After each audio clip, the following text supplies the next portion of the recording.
Merry Christmas, everybody. Here we are from a rooftop in the old city of Jerusalem.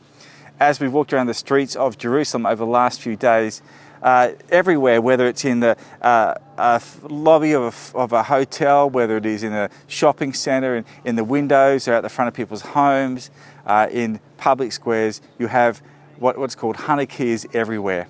And Hanukkahs are these 9-branched candelabras that are lit over an 8-day period to celebrate Hanukkah every year. It just so happens this year Hanukkah started on the 18th of December and overlaps with Christmas finishing on the 26th of December. Hanukkah has actually sometimes been described as a Jewish Christmas, but it's actually far more than that. Its tradition goes right back to about 165 years before Christ, where the Jews were under the occupation of the Seleucid Empire, and a guy by the name of Antiochus Epiphanes was really oppressing the people. And what happened is a small band of guerrilla fighters rose up against the occupying force and had this most unlikely of victories. And yet the story of Hanukkah isn't just another story of the Jews fighting off another oppressor, another occupying force. What was happening under the reign of Antiochus is he was actually trying to Hellenize the people. He was trying to make them Greek. And he did this in all sorts of different ways. It had been sort of covert and then more overt over time.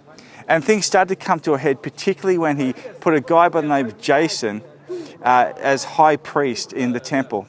And Jason was a Hellenist. He dressed the temple in sort of Greek garb, but he pretty much left the Jewish ritual untouched. Until 3 years after he was appointed, he was actually replaced by a guy by the name of Melanus. And now Melanus was a staunch Hellenist, and he wasn't just interested in changing the trappings of the temple, he wanted to change everything. And this actually led to an uprising of Jews against Antiochus Epiphanes and his army that were occupying Jerusalem at the time. Unfortunately, they weren't successful. Their rebellion was squashed at that particular time, and it led to a period of darkness for the Jews. People in Jerusalem were slaughtered. The temple was defiled. Articles from the temple were pilfered. And they started to try to make the temple in Jerusalem into a temple of Zeus. And the flashpoint really became around something that happened in the temple, where Antiochus approved for a pig to be slaughtered in the Jewish temple in service or worship of Zeus. As a result of that, another uprising surged, this time led by a guy by the name of Matthias Maccabees and his son Judah Maccabee. And this small band of guerrilla fighters had the most unlikely of victories. They won.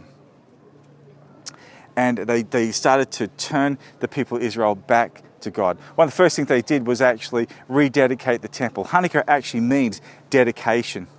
And here's where the story of the Hanukkah really kicks into the Hanukkah story. What happened is when they get to the temple, they cleanse it out. They start to prepare things for it to be a place of worship again. And they get to the menorah and they want to light the menorah. It's a 7-branched candelabra in this case that reminds them of the presence, the power, the knowledge of God. And what's happened is when they get ready to light the menorah, there's only 1 day's worth of oil that is available. And so they light it, not knowing what they're going to do for day 2, 3, 4, 5. They're just going to go and prepare more oil. So they rededicate the temple, and miraculously the oil burns for 8 days until they can produce new oil to be used in the temple. And there's this moment they recognize that God intervened. That God intervened in their darkness and He gave them light. As they sought to fight for their identity as the people of God, God intervened. He brought light into darkness and pushed the darkness out. The period of darkness was over, and the light of God in this most miraculous of ways was evident. And that's the story of Hanukkah. And yet the story of God as light, in a sense, entering into darkness isn't just a Hanukkah story, is it? It's actually a Christmas story as well. And when John wrote his gospel, as he spoke about the incarnation, he opens John with these poetic words and he talks about God as light. In John 1, it says this: "In the beginning was the Word, and the Word was with God, and the Word was God. He was with God in the beginning. Through him all things were made. Without him nothing was made that has been made. In him was life, and that life was the light of all mankind. The light shines in the darkness, and the darkness has not overcome it. There was a man sent from God whose name was John. He came as a witness to testify concerning that light, so that through him all might believe. He himself was not the light, he came only as a witness to the light. The true light that gives light to everyone was coming into the world. He was in the world, and though the world was made through him, the world did not recognize him. He came to that which was his own, but his own did not receive him. Yet to all who received him, to those who believed in his name, he gave the right to become children of God. Children born not of natural descent, nor of human decision or a husband's will, but born of God. And so what does Jesus come to do? He actually comes to bring light into darkness. And what's interesting, when John uses that word, that description of light coming into darkness, the word he uses for the shining, or the shining of the light, isn't just in a tense that it happened once off. It was this present continuous tense. And what he's saying is he came to bring light that would shine and continue to shine light into darkness. In a sense, it's a light that's always been and always will be and always will dispel darkness. And when we think about the metaphor of darkness, I don't think we even have to over-explain that. Anybody who's experienced life here on planet Earth understands the metaphor of darkness. We live in a world that is broken, that has limitations, where there is pain and where there is hardship and where there is a presence and the outworking of evil. And what John is reminding us is that God comes into that world to do something about it. And John wants us to understand that God comes into the midst of our darkness. And in the midst of our darkness, God offers us hope and life and light. And as John points out, the darkness doesn't always comprehend it. The darkness doesn't always appreciate what the light brings. But God is light nevertheless. And Jesus is the light of the world. That's what Christmas is about. That's what John picks up on. And it's a lovely parallel with what's going on in Hanukkah at the moment, as the lights around the city remind people of the presence of God. We know that, as John reminds us, that one came into the world who was the light of the world some 2,000 years ago. By the way, I don't know if you know this, Jesus actually engaged in the festival of Hanukkah. It's recorded for us in John chapter 10.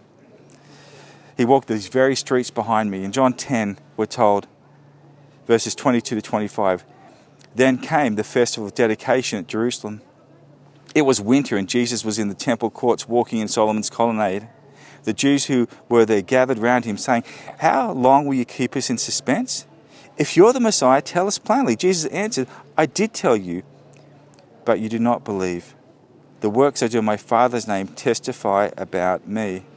Remember, that word Hanukkah actually means dedication. And so here's Jesus in celebrating Hanukkah, celebrating the festival of dedication.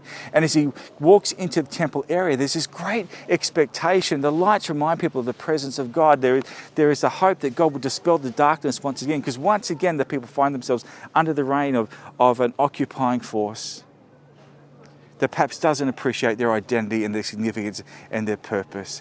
And so what happens is there's this heightened expectation of maybe the Messiah will come now. And so they're asking Jesus, are you the Messiah? Are you the one that we should expect? And then Jesus takes it a step further. He says, yes, of course I am. Effectively, that's what he's saying. But then he says, in a way that he says, you see me doing the works of my Father? It's his way of saying, I am God. Now that might not be clear to us, but when you read the next line, you find that it's very, very clear to those who were hearing Jesus speak at that time. Listen to the next verse. John 10:31. The Jews took up stones again to stone him. Why do they want to stone him? Because they understand what he's saying. They understand that he appears to be blaspheming. He's actually claiming to be God. And right from the start of the Gospel of John, John wants us to know that Jesus is God. That's what the prologue is about. That's the metaphor of the light or the word entering the world. He wants us to understand this is who Jesus is. And the one who brings light into our darkness was none other than God himself. He didn't just send somebody else. He didn't just send a revolutionary force. He sent himself. He himself entered into our world to do something about this. And for Jews, when you light the Hanukkahs, surely it's a reminder that God is with us in our darkness. And God protects us in the darkness. And when they found themselves in a time when people wanted to assimilate them and to make them into something that they weren't supposed to be, that wanted to form them into an image or a likeness of the sort of people that they would be comfortable with, they fought for their identity, and they trusted that God would protect them as they fought to remind themselves of their identity and their purpose. And Hanukkah is a sense of reminding of that, as has often been the case throughout the history of the Jews, when people have sought to kill them off or sought to assimilate them, God seems to come through so that they can retain their identity, so they can fulfill their very purpose. And Hanukkah reminds us that God did that. And as I walk around the streets of Jerusalem, these lights remind us that this is who Jesus in fact was. When I see the lights, I remember that there was the one who was the light of the world that entered into the world so that we would be reminded of our purpose, so that we would find our identity again, so that we would know him and be known by him again. And in fact, it wasn't just John that came up with the metaphor of Jesus as light. Jesus himself described himself that way. In John 8, verse 12, we're told, when Jesus spoke again to the people, he said, "I am the light of the world. Whoever follows me will never walk in darkness, but will have the light of life." I reckon what Hanukkah whispers, Christmas shouts. That Jesus came to earth so you'll be set free, so you'll be delivered, you'll be free from the darkness that besets you, that you'll be free to rediscover your identity and your purpose when everything around you wants to conform you into something that is different from who you're intended to be. And my hope this Christmas is that you'll know that light and you'll be reminded of your identity and you'll be reminded of your purpose. They're reminded there was God who knows you and entered into this world some 2,000 years ago to do something about it, so the darkness would not overwhelm, so that you would ultimately, so that I would ultimately, so that we would ultimately know the light.